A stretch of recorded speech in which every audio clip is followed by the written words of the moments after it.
I find it very contrasting, the open fields and, you know, this sense of horizon and, well, nature, and the constant rumble of traffic. Maybe we could record a little bit of the space? Yes. Just to see like what is sound-wise. From here? Yes, please. You know, for what is happening, because also like I feel this space, there's like roads all around it. Yeah, exactly. It's so in the middle of... It creates like interesting vibe also. And contrast. Rolling.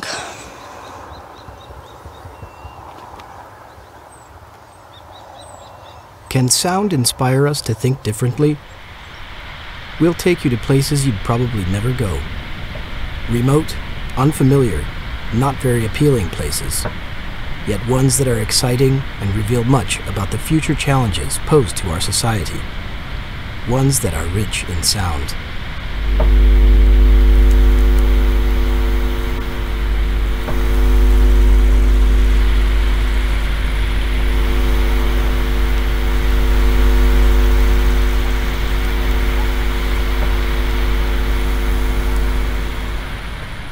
Future Landscapes, a podcast on the challenges of humankind as heard in sound. The previous episode took us to the Kali aquaponic farm in the Czech Republic. Now, we're moving only some 200 kilometers further north to a grazing reserve in Milovice. Together, these two places will allow us to sketch a new story of the future landscape, as new methods of farming offer the potential to free the land from intensive agricultural production.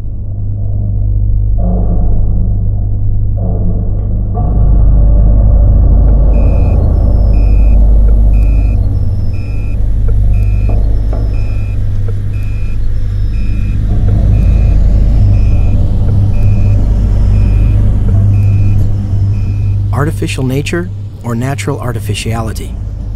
Episode 4. Milovice Grazing Reserve, Czech Republic.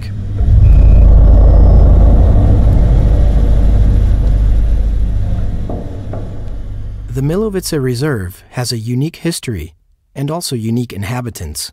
For years, this piece of land was ravaged as it served as a military training ground, but it is now gradually becoming populated by large hoofed mammals, like wild horses, bison, and aurochs, that used to inhabit the area in the time of prehistoric hunters and early farmers.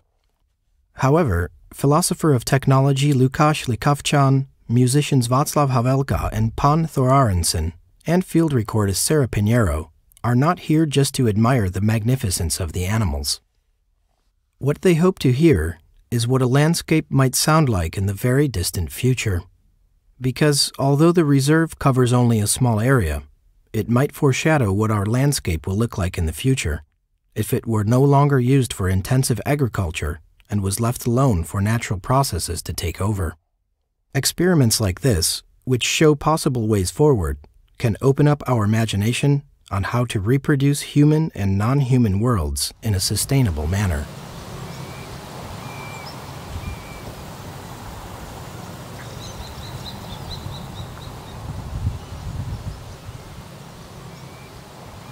When we arrive at the wooden fence with electric wires that circles the entire reserve, we're looking at a landscape that does not resemble anything you might associate with Central Europe. The low-growing shrubs and abundance of plants evoke an open steppe. People are normally not allowed to enter. The place exists solely for non-human species. After the reintroduction of large mammals, the scientists were expecting a sharp rise of biodiversity, but they were shocked at how fast and how intensively plants, insects, butterflies, and other species started to take over.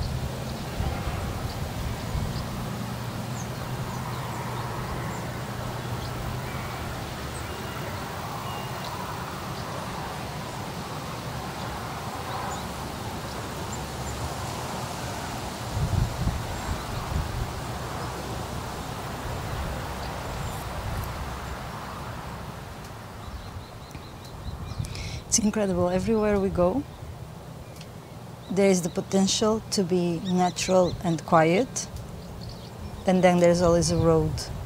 The disappointment expressed by Sara Pinheiro summarizes the current reality of reservations like this. It is negligibly small compared to the human infrastructure, thoroughfares, and production units it is adjacent to, so the sounds of the surroundings drift in. Nature can be left alone to do its thing, but this has clear borders. Within the fenced area, however, a particular revolt against the exploitation of the land is taking place. But before we dive in, let's hear the thoughts of philosopher Lukáš Likavčan on the misconceptions of natural and artificial in terms of the historical development of farming. Yeah, let me tell you about farming, because farming is probably one of the oldest techniques of landscaping, making landscapes, one of the oldest techniques at least known by humans. But you know, making landscapes is not just a human activity. All the mammals do that, also different plants, termites, ants, and different kinds of insects build their own habitats of this sort. And so basically, we must think about farming as something something that is constructed, something that is artificial to some extent, something that sometimes works against the landscape as it were before. In between invention of agriculture, there's roughly like 4,000 or 5,000 years when people did not have any kind of like complex organized states or something like that. They lived, for example, just near to habitats which offered them like multiple food chains they could rely on. So for them, using farming was just like an opportunistic strategy to somehow enlarge the portfolio of the nutrients they can have and the food chains they can rely on. They were farmers, but hunters and gatherers at the same time. It's interesting to think about that, like the decisive change really is the invention of the state power in this respect, and the fact that agricultural production is easy to control, easy to tax, easy to ration. And that's something that offers opportunities for creation of these communities that are based on blood relations, that are closed, that distinguish between civilization and barbarians, and so on.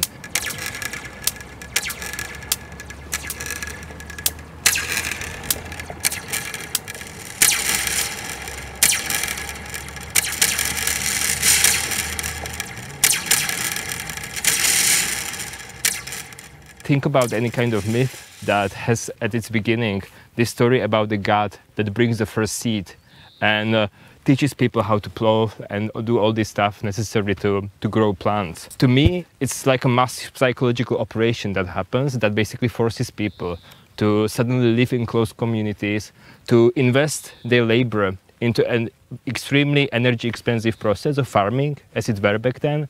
And you can see a beginning of like new power hierarchies in the way how farming basically becomes the sole and most important source of the nutrients for people in the past. Agriculture invents a whole cascade of consequences that result in a style of society that starts to resemble what we call today organized, control, modern society of this sort. Even though the very first impression an incoming observer gets is that the process of rewilding can be witnessed here in real time, our guide, who is part of the management of the reserve, doesn't use the term. This was not the original purpose of reintroducing the ancient species. Rewilding is nonetheless a byproduct of freeing the landscape from human activity. With the exception of a few staff members, people are allowed to enter only sporadically. We had to obtain permission and can move around the reserve only while accompanied by a guide and in an all-terrain vehicle, which could withstand an encounter with the huge and powerful animals that live here.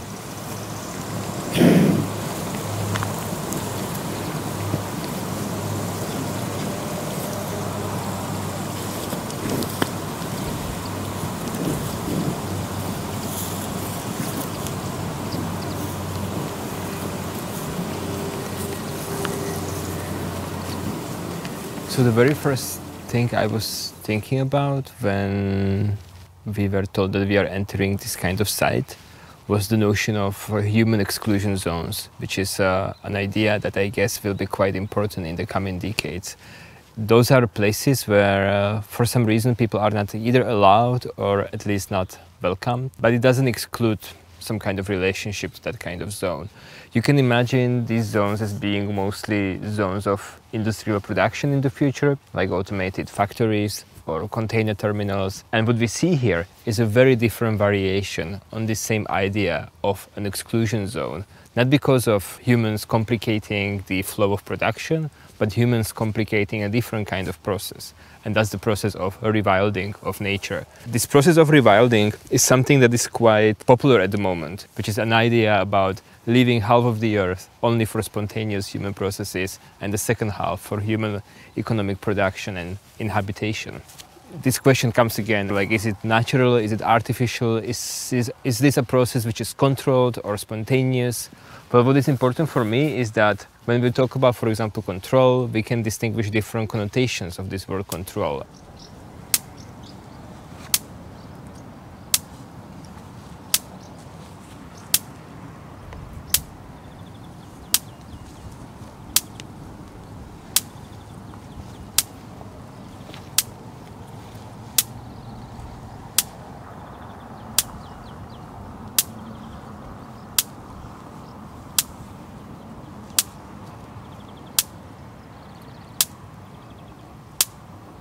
This place wouldn't exist in its present form if people hadn't decided to create it.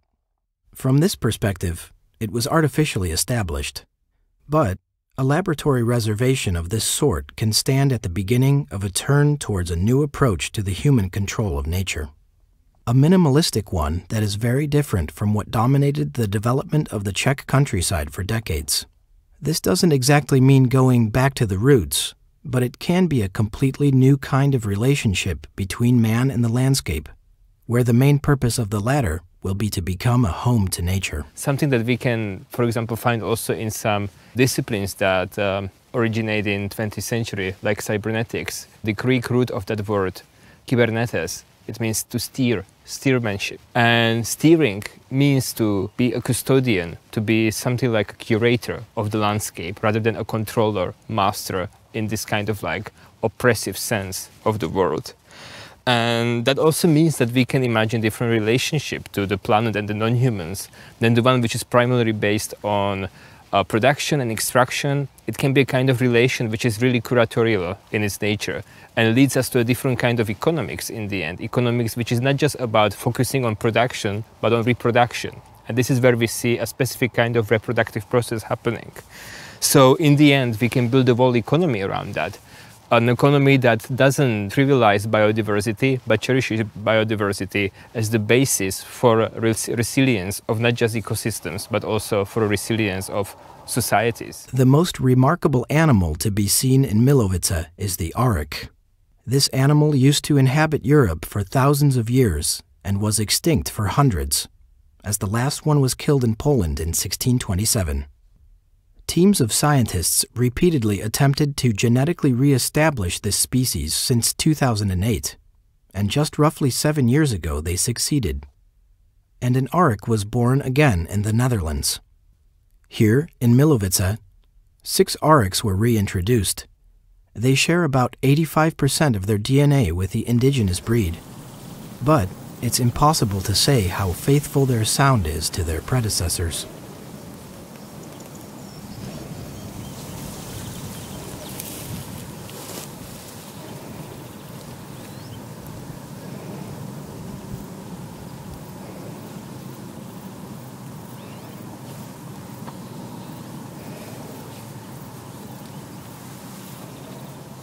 It's also about evolutionary drama, the drama of actually, bringing back an animal that was extinct, and also about reckoning with the fact that ancestors of these animals were actually domesticated by people and turned into completely different species in the process.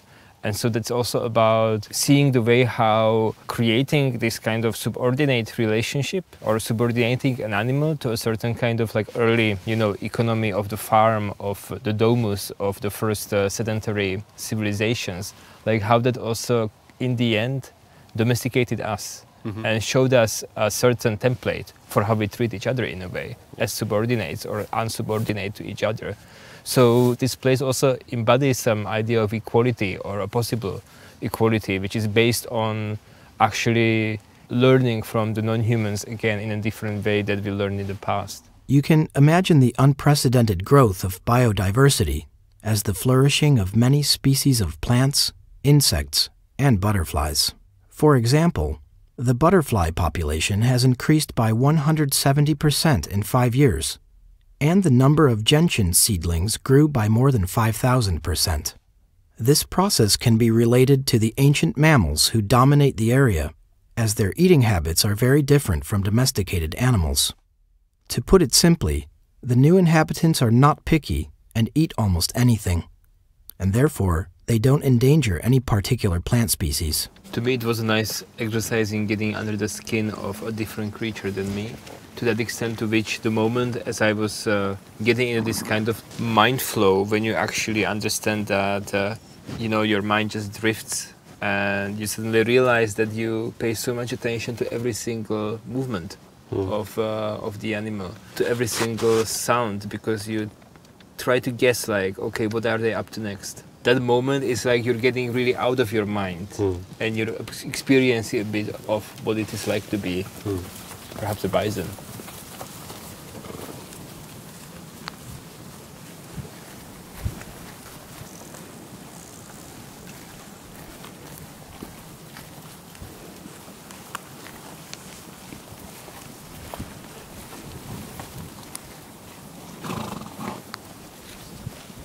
The silence of the heart of the reserve brings an intense experience of animal sounds and reminds us of how difficult it is to hear natural soundscapes where human infrastructures prevail.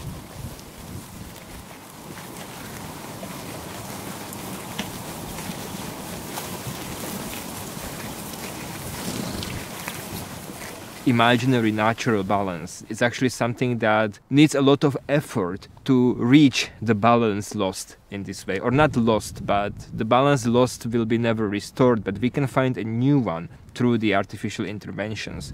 That's very important in relation to the slogan of restore, repair, retreat, rewild, because sometimes we actually need to do a lot of artificial intervention to introduce back something that in the old-fashioned categories we call natural, such as the reintroduction of the buffaloes in the rewilding zone, or the restoration of the atmosphere by the artificial drawdown of the CO2 emissions. Deep inside the reservation, we're able to approach the animals from up close. Here, nothing is rhythmical or repetitive. The time passes unnoticed and unmeasured. Once an area is freed from a recurring agricultural cycle, time starts to work in many layers, none of which are dominant. This kind of temporality comes with a challenge. How to perceive the dimensions of reality and embrace its diversity as a means for us to better understand where we are. These tempos of beings can be nicely explained through the metaphor that comes from the agriculture and the cycles that the agriculture somehow imposes on human habits, on human actions. James C. Scott, who wrote a wonderful book Against the Grain, uses this metaphor of the metronome of the cereals. The metronome that sets the daily routines, that sets yearly cycles. And he says that it's something like a musical background beat of domestication and agriculturalization process. And not only that, it establishes the whole web of civilizational metaphors and rituals. And the open question is whether we are still in the 21st century happy with these kinds of metaphors and these kinds of cycles and routines, or whether actually we shouldn't return to certain cycles that we have abandoned because we have found in the modern society cycles based on a homogenization of time and a certain insensitivity towards this preset, these kind of default landscapes that give us also these default timescapes accompanied with the default soundscapes. It also means that through being sensitive to the timescapes, we can understand what does it mean to value the object and the landscape on its own terms, rather than imposing it with a layer of human meaning making.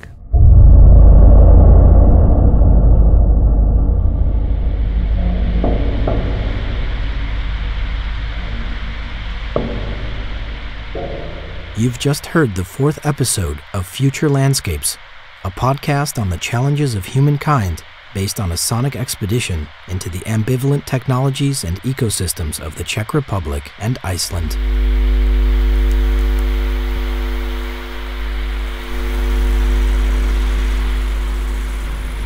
You can find much more at futurelandscapes.cz. Stay tuned to this podcast for more sonic journeys.